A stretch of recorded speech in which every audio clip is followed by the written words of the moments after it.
விருத்தாச்சலத்தில் கல்லூரி மாணவிகளிடம் அதிவேகம் செல்லக்கூடிய இருசக்கர வாகனங்களை வைத்துக்கொண்டு சாகசம் காட்டிய கல்லூரி மாணவர்களில் இருசக்கர வாகனங்களை விருத்தாச்சலம் காவல்துறையினர் அதிரடியாக பறிமுதல் செய்து காவல் நிலையத்திற்கு கொண்டு சென்றனர்.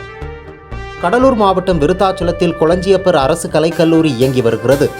இங்கே நாளொன்றுக்கு 5000த்திற்கும் மேற்பட்ட கல்லூரி மாணவ மாணவிகள் பயின்று வருகின்றனர்.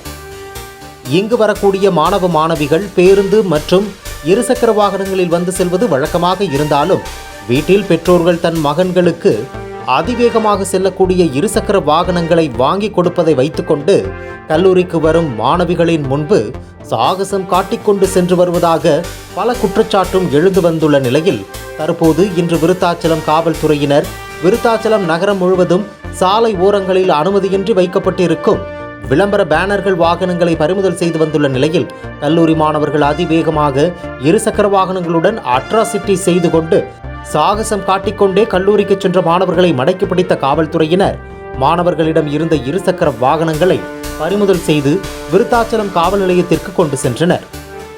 மேலும் கல்லூரி மாணவர்களிடம் அவர்களின் வாகனங்களை அவர்களது பெற்றோர்கள் வரவழைக்கப்பட்டு வாங்கிக் கொள்ள வேண்டும் என்றும் மேலும் இதுபோன்று இனி செய்யக்கூடாது என்றும் மாணவர்களை காவல்துறையினர் எச்சரித்து அனுப்பினர்.